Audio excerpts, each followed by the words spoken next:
আসসালামু আলাইকুম বন্ধুরা।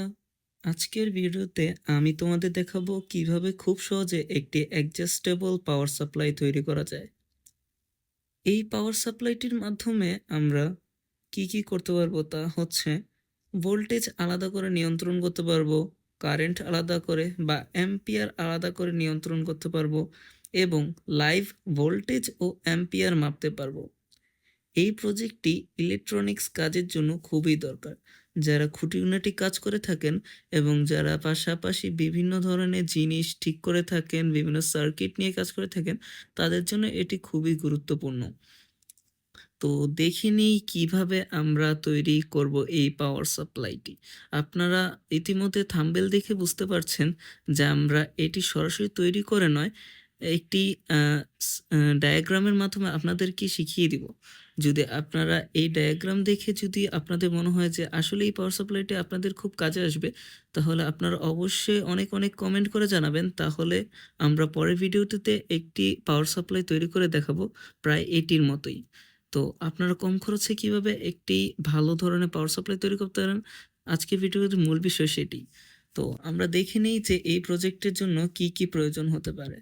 তো এই প্রজেক্টের জন্য প্রথমে একটি লাগবে এসি ইনপুট প্লাগ, মানে যেটির মাধ্যমে আমরা এই ফুল সার্কিটটিতে 220 ভোল্ট ইনপুট দিব। তারপর লাগবে একটি ফিউজ এবং একটি সুইচ, এসি সুইচ লাগবে মূলত। আপনারা অবশ্যই ব্যবহার করার জন্য একটি ভালো মানের সুইচ ব্যবহার করবেন। তারপরে এই প্রজেক্টের মেইন বিষয় বা মেইন জিনিস যেটি এই প্রজেক্টের সবচেয়ে বেশি গুরুত্বপূর্ণ, সেটি হচ্ছে একটি এসএমপিএস। এই এসএমপিএসটি মূলত 220 ভোল্ট টু 24 ভোল্ট 5 অ্যাম্পিয়ার পর্যন্ত লোড নিতে পারে। অর্থাৎ আপনারা এটিতে 220 ভোল্ট ইনপুট দিয়ে 24 ভোল্ট 5 অ্যাম্পিয়ার আউটপুট নিতে পারবেন। তারপর আ এখানে আরেকটি সুইচ লাগবে এবং তারপর এই প্রজেক্টের মেইন জিনিস যেটির মাধ্যমে আমরা ভোল্টেজ এবং এম্পিয়ার আপ ডাউন করব এবং ব্যবহার করব, সেটি হচ্ছে এক্সএল 4015 ডিসি টু ডিসি বাক কনভার্টার, যেটি অনেকেই চিনে থাকেন। এটির মডেল নাম্বার মূলত পরিচিত এটির ভোল্টেজ এবং অ্যাম্পিয়ার এবং এটির ব্যবহারের জন্য। তারপর আমাদের লাগবে একটি ভোল্টেজ এবং অ্যাম্পিয়ার মিটার, যেটির মাধ্যমে আমরা লাইভ ভোল্টেজ এবং অ্যাম্পিয়ার দেখতে পারবো। তার পাশাপাশি ভোল্টেজ এবং অ্যাম্পিয়ার বাড়ানো কমানোর জন্য আমাদের প্রয়োজন হবে 10K ভেরিয়েবল 2টি ভোল্ট ও কারেন্ট নিয়ন্ত্রণ করার জন্য। এবং তার পাশাপাশি লাগবে 2টি ফিমেল জ্যাক, যেটির মাধ্যমে আমরা আউটপুট নিতে পারবো এবং আউটপুট নেওয়ার আগে আরেকটি সুইচ লাগবে সতর্কতামূলক ব্যবহার করার জন্য। এবং তার পাশাপাশি কিছু নীল, লাল এবং কালো তার লাগবে। তার পাশাপাশি ভোল্টমিটারে থাকা ভোল্টেজ সেন্স করার জন্য হলুদ তারটি ব্যবহার করব। আ প্রতিটি কম্পোনেন্টের কাজ এখানে বলা হচ্ছে।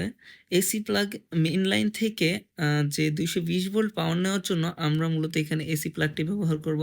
এরপরে ফিউজ সার্কিটকে সুরক্ষা দেওয়ার জন্য, ওভার কারেন্ট হলে কেটে দেওয়ার জন্য ফিউজ ব্যবহার করছি। তারপর সুইচ ব্যবহার করছি পুরো সার্কিটটি পাওয়ার অন অফ করার জন্য। এরপর এসএমপিএস ব্যবহার করছি 220 ভোল্ট এসিকে 24 ভোল্ট ডিসিতে রূপান্তর করার জন্য। এরপর এক্সএল 4015 মডিউলটি ব্যবহার করছি ভোল্টেজ ও কারেন্ট নিয়ন্ত্রণ করার জন্য, যেটি কিনা সিভি এবং সিসি আলাদাভাবে, অর্থাৎ ভোল্টেজ এবং অ্যাম্পিয়ার আলাদাভাবে আপ ডাউন করতে পারে। এরপরে 2টি ভেরিয়েবল রেজিস্টর ব্যবহার করছি, একটি ভোল্টেজ নিয়ন্ত্রণ এবং আরেকটি কারেন্ট নিয়ন্ত্রণ করার জন্য। একটি ভোল্ট অ্যাম্পিয়ার মিটার ব্যবহার করছি লাইভ ভোল্ট এবং কারেন্ট দেখার জন্য। আউটপুট লোড সংযোগ করার জন্য এটি ব্যবহার করা হচ্ছে। ওয়্যারিং কিভাবে কানেকশন করব তা এখানে বলে দিচ্ছি আমরা। প্রথমেই এখানে এসি প্লাগ থেকে ফিউজে একটি ওয়্যারের মাধ্যমে নিব। তারপর ফিউজ থেকে যাবে সরাসরি এসএমপিএস এর এসি ইনে। তারপর এখানে 220 ভোল্ট এসি প্লাগ থেকে আবার একটি ওয়্যারের মাধ্যমে প্রথম সুইচে যাবে। এরপর সুইচ থেকে সরাসরি এসি প্লাগে ইনে চলে যাবে। তারপর এসএমপিএস থেকে ডিসি আউটে লাল তারের মাধ্যমে আমরা এক্সএল 4015 এর ইনপুটের পজিটিভে নিয়ে যাব একটি সুইচ অতিক্রম করে। এখানে সুইচটি ব্যবহার করা হয়েছে যেন সার্কিটটি সরাসরি চালু করার মাধ্যমে নষ্ট না হয়ে যায়। কোনো প্রকার সমস্যা হলেও যেন সার্কিটটি অফ রাখা যায় এবং মেইন সার্কিটে কোনো প্রকার সমস্যা না হয়। তারপর এখানে ব্ল্যাক কালার ওয়্যারের মাধ্যমে আমরা এখানে গ্রাউন্ডের সংযোগ দিয়ে দিলাম এক্সএল 4015 এ। তারপর এখান থেকে আমরা দেখতে পাচ্ছি ভোল্টমিটারে একটি রেড, একটি ব্ল্যাক এবং একটি ইয়েলো কালার ওয়্যার বের হয়েছে। এখানে যে ইয়েলো কালার তারটি ব্যবহার করা হচ্ছে, এটি মূলত এক্সেল 4015 এর আউটপুটে যেই ভোল্টেজটা বের হবে সেটা লাইভলি দেখার জন্য আমরা এখানে হলুদ কালার ওয়্যারটি ব্যবহার করেছি। আপনারা সবাই জানেন ভোল্ট এবং অ্যাম্পিয়ার মিটার যেসব বাজারে পাওয়া যায় তার মধ্যে এই ইয়েলো কালার বা ব্লু কালার ওয়্যারগুলো থাকে, যার মাধ্যমে এই ভোল্টেজগুলো সেন্স করে এটি শো করতে পারে। তারপর উপরে যে ব্ল্যাক এবং রেড কালার ওয়্যারগুলো আছে, এগুলো মূলত আছে ভোল্ট মিটারটাকে চালানোর জন্য ডিরেক্টলি এসএমপিএস এর আউটপুট থেকে চলবে। তারপরে এখানে এক্সেল 4015 এর ডিসি আউটপুটে এখানে যে ব্ল্যাক কালার ওয়্যারটি ব্যবহার করেছে এটা মূলত অ্যাম্পিয়ার মাপার জন্য। এটি মূলত হচ্ছে নেগেটিভ আউটপুট, যেটা কি না ভোল্ট মিটারের ডিরেক্টলি অ্যাম্পিয়ারের নেগেটিভ ওয়্যারের সাথে কানেক্ট হবে এবং এখান থেকে পজিটিভ যে ওয়্যারটি বের হয়েছে এটি মূলত এখানে এক্সেল 4015 ডিসি টু ডিসি বাক কনভার্টারের নেগেটিভ প্রান্ত। এবং এখানে ইয়েলো ওয়্যার থেকে যে রেড কালার ওয়্যারটি বের হয়েছে এটি মূলত টু চ্যানেল ফিমেল আউটপুটের পজিটিভ প্রান্ত, যেটি একটি সুইচ অতিক্রম করে টু চ্যানেল ফিমেল আউটপুটে চলে গেছে, যেন সরাসরি ভোল্টেজ এবং কারেন্ট পরিবর্তন করার সময় সার্কিটে না যেতে পারে। ভোল্টেজ এবং কারেন্ট পরিবর্তন করার পরে সুইচটি অন অফ করার মাধ্যমে আপনারা টু চ্যানেল ফিমেল আউটপুটের মাধ্যমে সার্কিটে পাওয়ার দিতে পারবেন।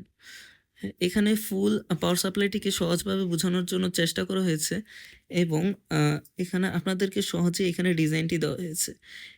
যেসব কম্পোনেন্ট এখানে ব্যবহার করেছে তার ডিসক্রিপশন বক্সে থাকবে এবং তার পাশাপাশি এই পণ্যগুলো কোথা থেকে পেয়ে যাবেন তার পাশাপাশি এই পণ্যগুলো আপনাদের লোকাল মার্কেটে কত প্রাইস রেঞ্জের মধ্যে পেয়ে যাবেন তাও দেওয়া থাকবে ডিসক্রিপশন বক্সে। এখন আমরা আসি এই পাওয়ার সাপ্লাইটা আউটপুট ও পারফরমেন্সের দিকে। এই পাওয়ার সাপ্লাই দিয়ে তুমি ভোল্টেজ নিয়ন্ত্রণ করতে পারবে প্রায় 1.25 ভোল্ট থেকে 24 ভোল্ট পর্যন্ত। তার পাশাপাশি কারেন্ট নিয়ন্ত্রণ করতে পারবে সর্বোচ্চ 5 এম্পিয়ার পর্যন্ত এসএমপিএস এর পাওয়ার অনুযায়ী। যদি আপনারা এখানে খারাপ মানের এসএমপিএস ব্যবহার করেন তাহলে এই পাওয়ার সাপ্লাইটি সহজেই নষ্ট হওয়ার সম্ভাবনা থাকবে, কিংবা এসএমপিএস নষ্ট হয়ে যাওয়ার সম্ভাবনা থাকবে। তাই আপনারা চেষ্টা করবেন অবশ্যই 5 এম্পিয়ারের পাওয়ার সাপ্লাই না ব্যবহার করতে। যদি আপনাদের কাছে 5 এম্পিয়ারের পাওয়ার সাপ্লাই না থাকে তাহলে অবশ্যই 10 এম্পিয়ারের পাওয়ার সাপ্লাই ব্যবহার করবেন। এখানে 10 এম্পিয়ার পাওয়ার সাপ্লাই ব্যবহার করাটাই খুবই গুরুত্বপূর্ণ। কিন্তু যারা বাজেট ফ্রেন্ডলি একটি পাওয়ার সাপ্লাই চাচ্ছেন তারা চাইলে 5 এম্পিয়ারের পাওয়ার সাপ্লাই দিয়েও চালিয়ে দিতে পারেন। এরপরে যারা এক্সেল 4015 থেকে ফুল লোড মানে 5 এম্পিয়ার আউটপুট নেওয়ার চেষ্টা করছেন তাদেরকে বলবো আপনার 4 এম্পিয়ারের মধ্যেই ব্যবহার করা সবচেয়ে ভালো হবে। ভালো হিটসিঙ্ক ব্যবহার করলে আরও ভালো পারফরমেন্স পাওয়া যাবে, অর্থাৎ 5 এম্পিয়ার পর্যন্ত আউটপুট নেওয়া যাবে। অতিরিক্ত সুবিধা হিসেবে এই পাওয়ার সাপ্লাই দিয়ে আপনারা মোবাইল চার্জার সার্কিট টেস্ট করতে পারবেন, এলইডি, মোটর, আরডিওনো প্রজেক্ট চালাতে পারবে। শর্ট সার্কিট প্রোটেকশন থাকায় সহজেই আউটপুটে কোনো প্রকার শর্ট সার্কিট হলে সমস্যা হবে না বা মডিউলটি নষ্ট হয়ে যাবে না। ল্যাব পাওয়ার সাপ্লাই হিসেবে ব্যবহার করতে পারবেন। শেষ কথা, এটি ছিল আমাদের তৈরি অ্যাডজাস্টেবল পাওয়ার সাপ্লাই।